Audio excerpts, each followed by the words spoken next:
Honourable chair sir, हमने राष्ट्रपति के इस अभिभाषण का बहिष्कार किया था। आपने मुझे 6 मिनट का समय दिया है। 6 मिनट पे मैं आपको बताऊंगा आपके माध्यम से देश को, मैंने नहीं दिया प्लीज, कि कैसे ये पूरा जो अभिभाषण है उस पे कोई विजन नहीं है, ये पूरी तरीके से खोखला है। आप किसी भी सरकार के कार्यकाल को देखकर अंदाजा लगाते हैं कि उनका विजन क्या है और वो क्या करना चाहते हैं। इसमें एक भी विषय पर कोई विजन दिखाई नहीं देता है। अगर कुछ दिखाई देता है पिछले 10 सालों में तो वो दिखाई देता है गुड़, गोबर, मंगलसूत्र, भैंस, मुजरा, ये सारी बातें। प्रधानमंत्री के मुख से ये शोभा नहीं देता, लेकिन यही विजन है। आप कार्यकाल में किए गए सारे कार्यों को देखेंगे तो विजन से ये खोखला दिखता है, पर एक चीज से भरा हुआ है, वो है घृणा, क्रोध और अहंकार।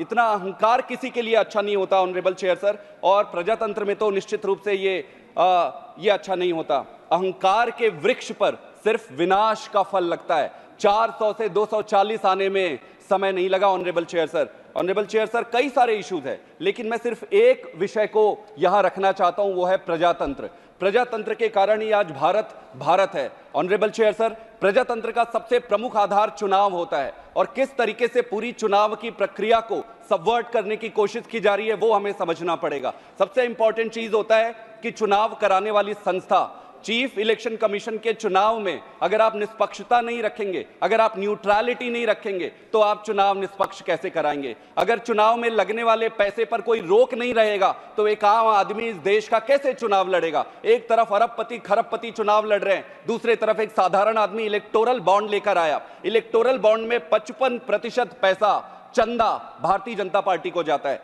इसके अलावा 33 ऐसे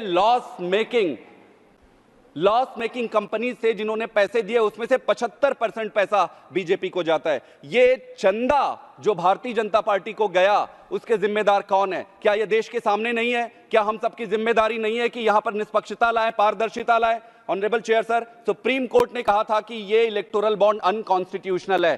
सरकार की तरफ से बात आती है, वो कहते हैं कि इसको हम रिवाइव करेंगे। सुप्रीम कोर्ट के हर ऑर्डर को स्ट्रक डाउन होने के बाद आप रिवाइव करने की बात करते हैं, और फिर प्रजातंत्र कहा है? ये सिलेक्टिव इमरजेंसी लगी हुई है देश में, और मैं आपको स्पष्ट करूंगा, अगर ये सिलेक्टिव इमरजेंसी नहीं है तो फिर क्या है? दूसरी तरफ आप देखिए, खरीदी बिक्री का जो 11 सरकारें चुनाव हारने के बाद भारतीय जनता पार्टी ने इस देश में 11 सरकारें बनाई हैं। आप नाम ले सकते हैं, Maharashtra, Bihar, Goa, Karnataka, Madhya Pradesh, Uttarakhand, Arunachal Pradesh, you name it. 11 सरकारें चुनाव हारने के बाद, ये इमरजेंसी नहीं है तो क्या है honourable chair sir? Honourable chair sir, इसमें चौथा पक्ष आपको देखना पड़ेगा, जेल का। आज से पहले तक चुनाव में जेल का कोई रोल नहीं होता था।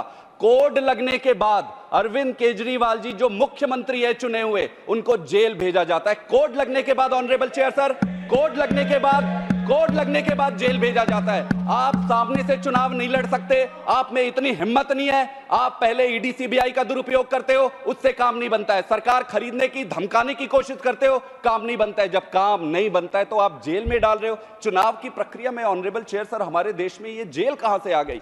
तो ये सिलेक्टिव इमरजेंसी नहीं है तो फिर क्या है? अगला मैं अगर आपको बात रखूं एग्जीक्यूटिव का, तो जितने आईपीएस आईएएस हैं, जब वो पढ़ाई करते हैं, बहुत अच्छी भावना से देश के लिए पढ़ाई करते हैं कि मैं बनूंगा, देश की सेवा करूंगा, उनके ऊपर आज अनड्यू प्रेशर इतना ज्यादा है। उनकी गलती नहीं है, इतना अनड्यू ज्यादा प्रेशर है। वो कहां से डिलीवर करेंगे चेयर सर? कहां से देश के लिए सेवा करेंगे? आप देखिए, सीबीआई और ईडी का अगर आप मोटो पढ़ेंगे, इंडस्ट्री, इंपार्शियलिटी, इंटेग्रिटी, अकाउंटेबिलिटी, एक्सीलेंस, इंपार्शियलिटी, ये ईडी और सीबीआई के मोटो है। आप इस पे एक भी काउंट पर अगर ये बता दे ऑनरेबल चेयर सर, ये पूरे देश और दुनिया के सामने है। आज तक ईडी और सीबीआई ने भारतीय जनता पार्टी सरकार बनने के बाद ऑपोजिशन पार्टीज के लीडर पे जितने भी केसेस हुए, उसमें 95% ऑपोजिशन के थे। 95% ऑपोजिशन लीडर के ऊपर आपने ये केसेस किए। आप इंपार्शियलिटी, अकाउंटेबिलिटी, एक्सीलेंट, ये सारी किताब में रह गई ये सारी बातें। आप जुडिशरी को लीजिए, जुडिशरी के 3 हिस्से honourable chair sir, judiciary itself, दूसरा एजेंसीज और तीसरा है कानून। आप पीएमएलए लेके आते हैं, आप उस पे सेक्शन 45 लेकर आते हैं, सुप्रीम कोर्ट कहता है अनकॉन्स्टिट्यूशनल है, स्ट्रक डाउन कर देता है। आप उसको रिवाइव करते हैं, आप रिवाइव करके पीएमएलए लेके आते हैं, उस पीएमएलए को आप हथियार बनाते हैं। आपने पीएमएलए को हथियार बनाया, सीबीआई और ईडी को अपना हथियार बनाया। आपके पास एक तरफ कानून भी आ गया, दूसरी तरफ एजेंसी आ गया। करो हमला विपक्षियों पर, एक एक करके जुडिशरी में जज का सिलेक्शन है। आप ये कहते हो कि जज के सिलेक्शन में इनको अपना सरकारी तंत्र चाहिए ताकि उसमें भी ये कर सके। संघीय ढांचे की अगर मैं बात करूं, दिल्ली को 100 MGD पानी कम कर दिया गया, 28 लाख लोगों को पानी की कमी पड़ गई। क्या हमारा देश इस स्थिति पे आ गया है कि राजनीति के लिए हम पानी रोकेंगे? पंजाब के 8,000 करोड़ रुपए आप रख लेते हो, 26 जनवरी में झांकी नहीं लगाते हो। पंजाब दिन रात शहीदी दे रहा है ऑनरेबल चेयर सर, दिन रात शहीदी दे रहा है, देश का पेट पोस रहा है। 26 जनवरी में आप उसका झांकी नहीं लगा सकते? धिक्कार है ऐसी परिस्थिति को। ऑनरेबल चेयर सर, मैं आपके माध्यम से ये कहना चाहता हूं कि क्रोध, अहंकार, इसका परित्याग करो। भगवान राम और रावण में एक ही अंतर था।